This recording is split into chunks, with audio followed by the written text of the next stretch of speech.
everybody, what's up? Welcome back. I'm not sure which video I'm going to roll this in with.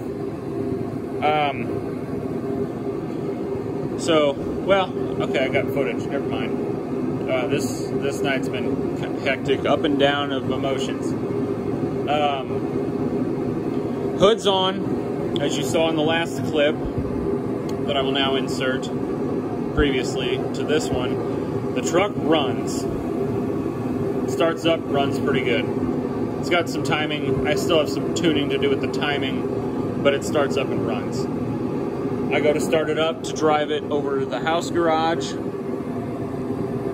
which is where the air compressor is, to air the tires up, and I was going to go drive it around a little bit, and it popped the fusible link up on the firewall right here, and for some reason, every single square body truck that I touch, my first blue one, my friend's 78K10, and this one, all blow that fusible link. I don't know why. The one on my blue truck did it randomly, replaced it, never did it again. The one on my friend's 78K10, we never did figure out what the heck was going on with it. Something to do with the purple wire that triggers the starter from the ignition switch over to the starter. I ran an entirely new wire, and it still did it. I'm not sure what's wrong with it. So we ended up hot wiring it to a push button switch on the dash because he didn't care if it was correct, he just wanted the truck to run. So that's what we did with that. I don't want to do that with this truck. What I figured out happened, due to my own stupidity, I pinched the wire that sends power from the ignition switch to the coil on the distributor. I pinched that between the engine block and the bell housing, and I guess, because I started it up 3-4 times and then all of a sudden it quit, I guess just the vibrations was just enough to wear through probably the little bit of insulation that was left and cause it to start shorting out. After doing some diagnosis, I concluded that there was a dead short in ignition switched power. It was not an accessory, but the coil doesn't fire an accessory power.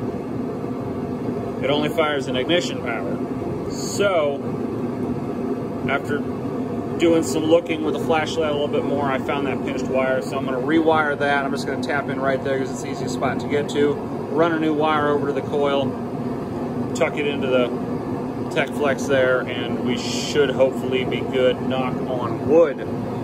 Pray to Jesus. I really hope so. So yeah, that's the update there. I'll update you when and if it fixes it.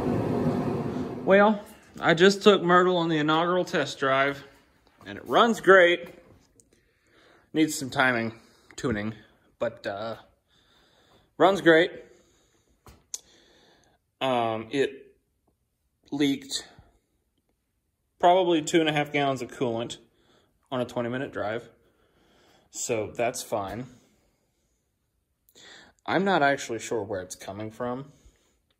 It's leaking out of the oil pan gasket, or not out of, but it's running across where the oil pan meets the block.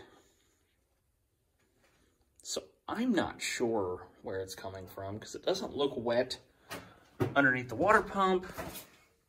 I heard it like running or sucking. I thought the thermostat housing was loose, but I just checked it and it's fine.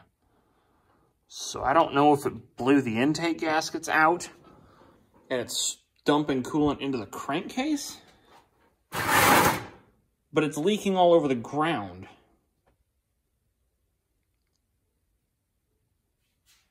I don't know.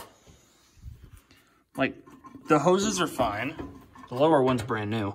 This one's not new, but the upper hose is fine. Check the oil. And it looks... I can't see it, but... there.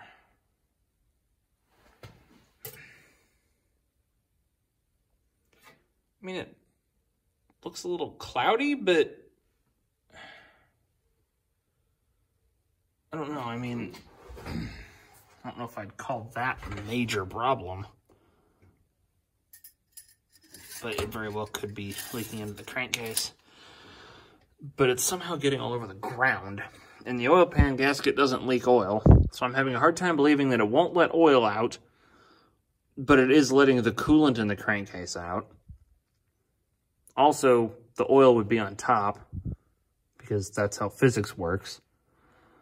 So it's got to be running from somewhere up here. Doesn't look like it's coming from between the cylinder head and the block. Don't see anywhere that it could be coming from there. So I'm not actually sure. Freeze plug. Could be a freeze plug. But anyway, there's coolant everywhere. Like air cleaner lid all over the intake. It got thrown over there just from the rotation of the fan. You can see the whole top, the whole underside of the hood's shiny from it. It threw enough that it was actually throwing it down onto the wheel, and it was flinging it up under the entire underside of the truck. So the whole underside of the truck's coated in coolant. I mean, it's a severely impressive amount of leakage. So I'm not sure what's going on, but I will dive into that tomorrow. Probably. Actually, I might take a mental health day off. But that wire that I showed y'all earlier that I pinched in the bell housing, that did fix it.